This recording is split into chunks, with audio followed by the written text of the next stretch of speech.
Avant de commencer notre histoire, il faut plonger dans un lointain passé. En effet, c'est en 1720 que fut fondée la maison Chalon-des-Forges, où l'on fabriquait depuis bien avant la Révolution des bougies et de la cire, dont la célèbre cire le verglas.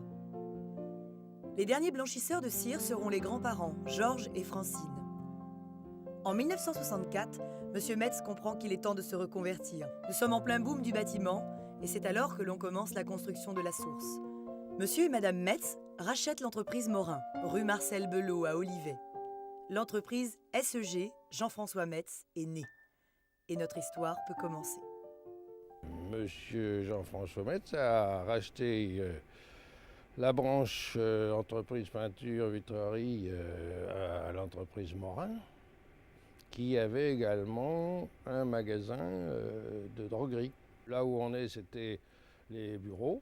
Et dans la cour, par ici, il y avait donc l'atelier, on pouvait rentrer les voitures, etc.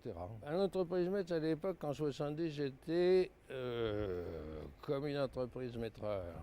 Il fallait donc faire les devis, faire les mémoires, surveiller les travaux. Je travaillais avec un double mètre en bois. C'est un carnet et un crayon. La renommée de l'entreprise, c'est la qualité. Les années 60, c'est le plein essor économique et l'entreprise se développe. Si bien que dès 1968, M. Metz décide de créer une agence en Sologne, celle de Ligny-le-Ribaud. Et c'est là qu'arrive notre témoin, Jackie Virgery, qui va nous raconter cette époque.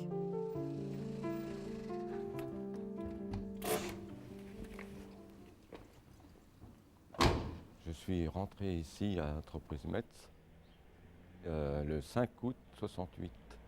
Nous sommes à Ligny-les-Ribaud. C'était une succursale qui montait pour travailler sur la Sologne, quoi. C'était en mauvais état. Il y avait beaucoup de travail à faire à l'intérieur. Il fallait tout refaire à neuf. Moi j'habitais ici, mais le temps que l'entreprise fonctionne, on allait travailler sur Orléans. Et je faisais tous les jours le trajet en mobilette de Ligny jusqu'à Olivet, rue Marcel Belot.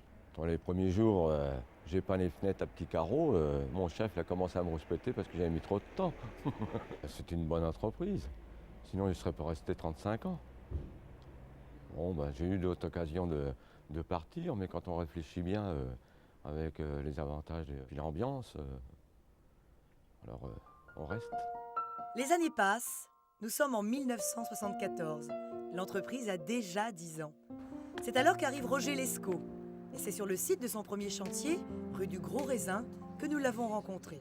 J'ai commencé à l'entreprise Metz le 2 février 1973 par ce chantier en extérieur. Je ne voulais pas rester, comme on dit, au pied de l'échelle, je voulais évoluer. Bon, et j'ai eu la chance de rentrer dans cette entreprise qui était un petit peu familiale. Monsieur Metz m'a fait confiance et je suis rentré dans les rails, comme on dit. Le premier salaire, c'était dans les environs de 1800 francs. Bon, à cette époque-là, c'était déjà pas mal. Pour moi, la qualité en plus, c'est que quand on quitte un chantier, que le client soit satisfait et que l'entreprise aussi. Qu'on n'ait pas de remarques quand on quitte le chantier. C'est ça le slogan. Hein, et le respect du travail. Bien fait. 1984. Le choc pétrolier est passé par là. Toujours prêt à l'innovation, M. Metz commercialise des récupérateurs de chaleur Ecosphère et acquiert la licence d'isolation par l'extérieur Xtherm, dont se souvient M. Coty. Je suis rentré en 1980. C'était Jean-François Metz, le père d'Antoine, qui m'avait recruté. Et il s'agissait à l'époque de former une équipe de vente, un service commercial pour vendre les techniques d'isolation par l'extérieur. Xtherm est une marque de produits qui a été commercialisée à l'échelon national par des sociétés importantes, spécialisées en général dans le traitement des façades. Jean-François Metz a toujours été attiré par les techniques nouvelles et bien sûr l'isolation par l'extérieur l'intéressait beaucoup, d'autant qu'il s'y était déjà lui-même intéressé avant d'être Xtherm dès 1974. en isolant un bâtiment de la SNCF. Au fur et à mesure où les pavillons étaient isolés, il n'était donc plus à faire, et donc le réservoir de pavillons à isoler réduisant, il s'agissait encore de trouver d'autres marchés. Et c'est là qu'Antoine m'a demandé de m'orienter sur la clientèle tertiaire et industrielle. 1994, on fête les 30 ans de l'entreprise Metz, installée déjà depuis 1991 sur la zone industrielle des Montées dans des locaux modernes et spacieux. C'est à cette époque également que l'entreprise se crée une nouvelle identité avec un nouveau logo, symbole de son métier de base. Mais l'innovation et la diversification font toujours partie de la culture de l'entreprise. En 1993, le développement de l'entreprise s'accélère par la diversité et la polyvalence des métiers de finition du bâtiment. Création de l'entreprise Cloisol,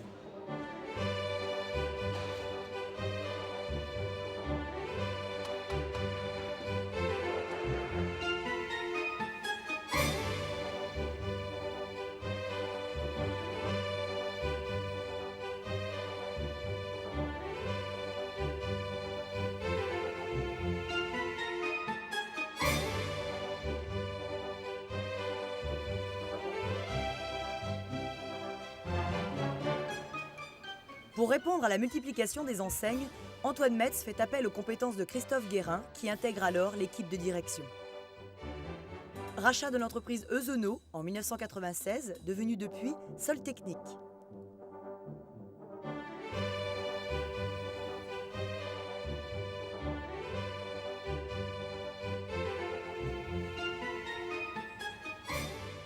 Puis, la création de Sésame.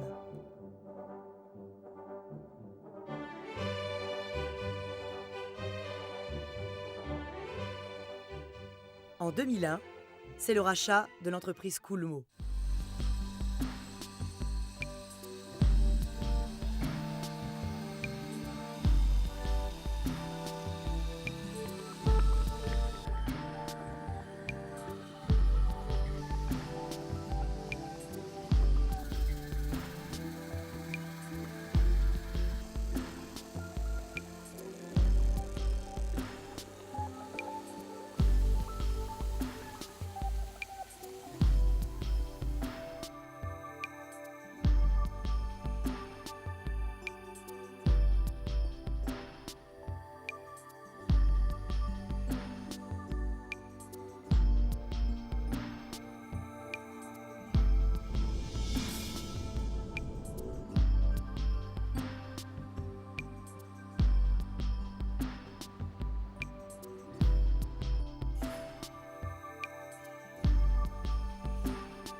La première partie de notre histoire s'achève. Le futur nous appartient tous ensemble. Et mes collègues et moi-même, par ce clin d'œil du passé, nous souhaitions témoigner toute l'affection que nous avons vis-à-vis de l'entreprise et puis vous faire partager les valeurs qui nous unissent au quotidien et qui font que pour nous, cœur rime avec ardeur. Antoine, je t'envoie le ballon pour la conclusion.